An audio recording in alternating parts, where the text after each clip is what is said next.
Welcome to Cruise Through HTX. My name is Freddie Cruz. This is a podcast in which I share with you the stories of the organizations, businesses, and individuals that make the greater Houston area great. And today, we are getting into tactical stuff with my friend Ashley Pope, co-owner of Grapevine Marketing.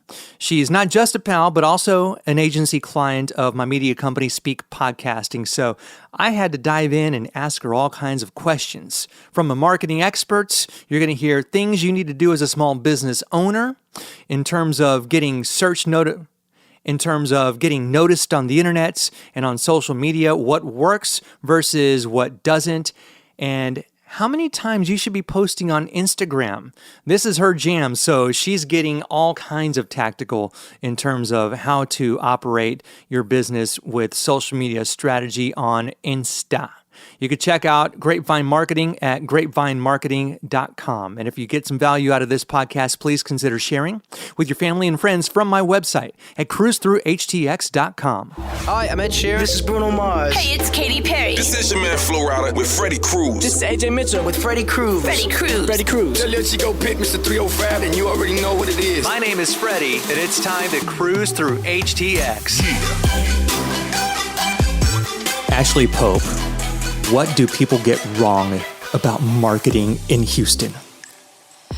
Oh gosh, that's a hard question. There's so many things. I feel like from a small to medium-sized, like local business standpoint, if you own a small business or medium-sized business, a lot of the marketing that you're doing is marketing that you're doing on your own because you have no choice other than to do that, or most of the time you do. Because of budget? Because of budget. Okay. That's typically the biggest factor, I'd say. So I think, there's some business owners out there that may feel they could handle it or they know how to do it. And you can make marketing as simple or as complicated as you want. And I think that it can be daunting. And from a business owner standpoint, it's something that, to be honest, a business owner shouldn't be worrying about. They shouldn't have to worry about building or creating a new website or kicking off their social media channels and all that stuff. They have other things to worry about, like growing the business and getting things in line for their own success to grow the business. And marketing plays a part in that. So I think the biggest misconception is I don't need marketing, or I'm going to just purchase this website template and this is going to be fine for me for now. And it might be. Mm-hmm. But there's so much more that's involved behind the scenes, especially from like a website standpoint. If you're talking about SEO and all of the fancy stuff behind that, there's so much more you can put into a website. And it doesn't have to be that complicated, but you can optimize the pages and basically hire an expert to help you with those things, to help with your findability on Google and all of that good stuff. You've made me break out in hives because you said the S word, SEO. I cannot stand it. You also said the O word, optimization. Yes. And we're both, I hate the word small business owner, but I know it's a technical term for, how many employees, blah, blah, blah. I just don't like I don't like the word small because I don't like to play small. But why is SEO important, or is it overhyped? SEO is very important because it helps your business get found online. So Google is, they're the top dog. They basically control everything, especially when it comes to how your business is found online. So SEO plays into all of that, which ties into your website, ties into your Google business profile. You can even optimize, I'll use that word again, your profile. There go the hives. I'm itching.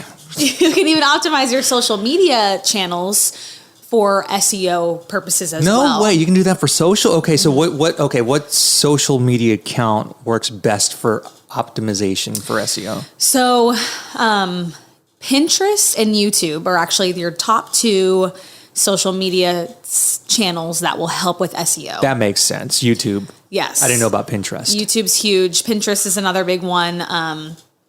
And Instagram, Facebook, TikTok, LinkedIn, like those profiles, They are more for the maintenance and the posting and all that, but you can optimize your social media bio. So you know how you have a bio in your Instagram, or your you can optimize them and basically beef them up to where, so for example, for my profile on Instagram or Grapevines, it will say in there, it says digital marketing agency, it has Katy, Texas. So if someone's searching for those keywords, that our profile is more likely to pop up versus, if you have some fancy, I don't know, what's the word I'm looking for? Some random sentence on your bio, or maybe you use emojis instead. There's a purpose for that.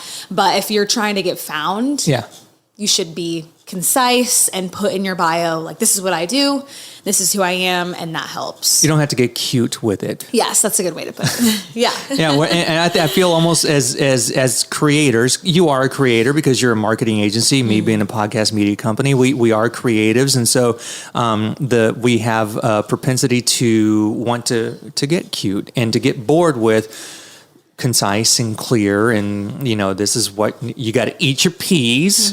They're good for you.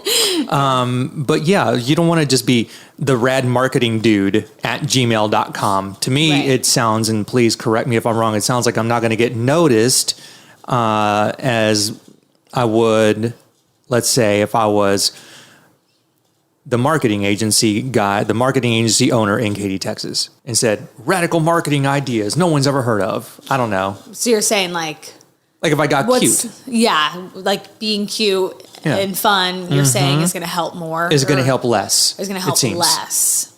Because there's a time to do it. Yes. Yeah. I was just going to say, you got to find that line, like there's there's a time and place. And it depends on what industry and what business you're into. Marketing, or as creators, we have, I think, a little bit more wiggle room to be fun, to kind of step outside the box a little bit, kind of toe the line, whereas someone in the real estate industry or something a little bit more quote unquote straight edge, they might want to stick with, but it's all up to them too. It's up to the business. So you can have fun and kind of toe the line with any business. You just have to make that decision on what kind of image I want to put out there, and know when it's the right and wrong time to have fun or be a little bit more simple and straight edge with it. This episode of Cruise Through HTX is brought to you by my media company, Speak Podcasting, on the web at spekepodcasting.com in our first online course of 2024. I'm excited. It's called PodQuest, Cracking the Code to Creating a Binge-Worthy Show. This is for two types of people, all right? One, aspiring podcasters who want to launch their show on the right foot. And two, unfocused podcasters who know they're unfocused and they want to relaunch with a clearer and more concise vision for who their ideal listener is. It's futuristic, it's interactive, we got some really cool video content for you, and it's using storytelling techniques. As you know, I've written 3 novels over the past 5 years, and so this right here was super fun for the team and I to create, and we can't wait for you, the future podcaster or current unfocused podcaster, to enroll and take the course. Check it out at speakpodcasting.com/podquest. What is your favorite social media channel to work with? I would say Instagram. Yeah? For sure. Gary Vaynerchuk says it's hard to grow on Instagram. I think it was him that said that. I feel like maybe a lot of people say it's hard to do. It's the thing with Instagram is consistency. Okay. TikTok, there's people or businesses, you can post one TikTok and overnight you gain that following or you go viral. So Instagram, you definitely have to have that consistency. You have to have the drive to continue posting, and it's just about posting and posting daily or as often as you possibly can. And reels are... Wait, I'm sorry. On Instagram, post as often as you can? If you want to gain that following. Really? Okay, that seems counterintuitive because depending on who you listen to, once or twice a day, maybe 3, maybe a feed post, maybe a reel also, and then a story. But no, you're saying as much. Well, I guess as much like if I'm looking at a 7-day work week or a 7-day week, I should say, I'm saying do something engaging every day. Maybe not, 4 posts in a day, but if you post a post, whether that's a carousel, static image or reel every day, that's helpful. And then, stories as well are always great to post. Okay, I love getting tactical with someone who knows more about this than I do. Okay, so let's say the standard is 4 times a day. And I know Alex Hormozy posts like 1 billion a day, but is there a limit to how many times you post in a single hour? So let's say you've got your planner and you're serious about growing an Instagram following or whatever. And is it, every 4 hours for 4 times a day? Or can Freddie go and post something at 7 that's scheduled, but then I'm out and about with a client and I'm like, oh, you know what? This will be a fun story. And it's 7:40. And then have another one that's scheduled at 2. That's a reel. And then have another be at dinner with my family and is more like a lifestyle post. And I'm like, oh, this is a funny moment. Oh, let's do this with my dog. Yeah. And so it's not scheduled. Is there? I think if you aim to post, whether it's a reel or static carousel image, I don't think that's kind of how I describe like the regular posts, at least once a day, that's beneficial. And the thing with Instagram is it's all about the algorithm. So you could post 5 times a day, but it doesn't mean your followers are going to see it. So I think if you're at least posting once a day as a post on your feed, and you start posting different times of day, maybe on Monday you try a 10 a.m. on Tuesday. And this is if you're trying to like grow your Instagram. Yeah. Maybe Monday you start at 10, Tuesday you try a different time, and you it's trial and error. You see how your followers are reacting to the 1 or 2 posts you do. Yes, you should also post on your story. That's where you're going to get most of the engagement. So every time you post a post or reel, you should share that to your story. And then, like the story is great because that's where you can share your day-to-day, kind of like the raw, unique, organic stuff as well. In your posts too. Yeah. But your story is where you're really going to capture that engagement. And then it's not only posting and putting on your story, it's engaging with your followers. So if someone comments or commenting back is big. Commenting back pretty quickly too. So if someone comments on your post and you reply the next day, it's engagement, but you should basically, as soon as you post something on your Instagram, you should go through the feed, like other people's posts. That are similar to what you do? Or does it matter? That helps, but that definitely helps. I think that if you're looking at it from a business standpoint, you should definitely follow people within your realm of expertise or within your kind of web of business. And comment on those, maybe repost other people's stuff on your story. So as soon as you post, you should be spending at least 10 minutes engaging with others as well. So that helps with just the algorithm and getting your stuff live on the feed as well, top of mind. It seems like the algorithms are now knowing that Ashley and Freddie are active on their app. And so they're like, oh, okay, well, they came here to play. They didn't just come here to post and ghost because they've got some skin. They got some skin in the game when it comes to Instagram, because let's face it, all of the social media platforms want us hooked and on their app. And if you notice, especially on Instagram, if you're watching stories, right, the first 5 to 7 profile circles you see are typically the people you engage with the most. Really? So if you take a look at it, let me see. A lot of those. A lot of those people. Not that I don't believe you, I do believe you. But look at that. But so the people the stories that I see first are people I'm engaging with pretty often. I tend to watch Instagram's like you tend to watch these people the most. Whereas if you scroll way down on your stories, like just if you keep going, those are people that I definitely see on Instagram, but I'm not as engaging with their stuff. Or maybe I'm like, oh shoot, I didn't even realize I followed them anymore. Or I haven't seen their post in a while. Okay, so the first story to come up on my feed is someone who invited me to be on her podcast. So you're looking at the top right here, right? The top right here. Yeah. Yeah. All right. And so the stories that you have on the top, typically the engagement from not only your side but their side is pretty. It's what's the word I'm looking for? Like the engagement is similar on both ends.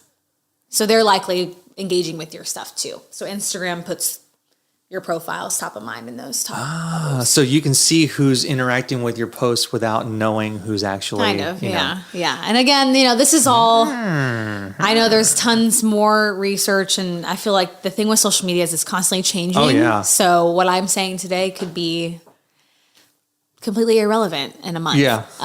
But it could change in 30 seconds. Oh, Yes. the interview's over?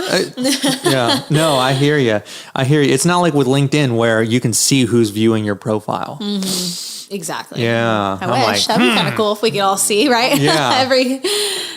Okay, why you didn't hire me 2 years ago, but you're looking at my LinkedIn profile. I know. It's always random when you see someone. Weirdos. Okay, so all right. I feel like we've talked a lot about Instagram. Mm-hmm. Tell me about more of what you and Grapevine Marketing are doing. Like, what have you learned that could be applied to, let's say someone owns a clothing shop, or someone's a realtor. Just, I guess, like evergreen advice that you have learned along the way through Grapevine that you're like, all right, if you don't do all of this stuff that we're talking about with Instagram, just do this one thing, and you stand a chance. I would say it's all about online presence, which is pretty broad.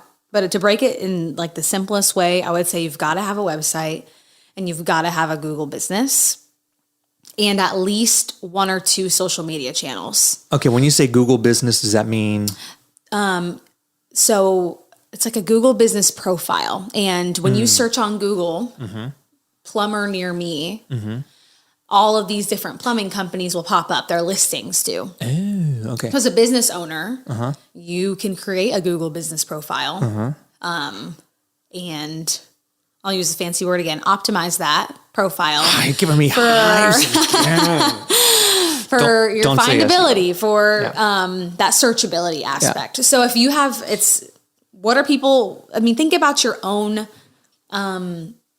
as a buyer, as a potential client for any business, think about your own habits. The first thing you're going to do is you're going to go on Google and you're going to search whatever, running store near me, plumber near me, HVAC, Houston, Texas. And you're going to find you're going to see the Google business listings. You might check out, oh, this one's got 4.5 stars, or you're going to look at the reviews first, see what people have to say. What are you going to do next? You're going to click on their website and you're going to say, okay, let's see what they're all about.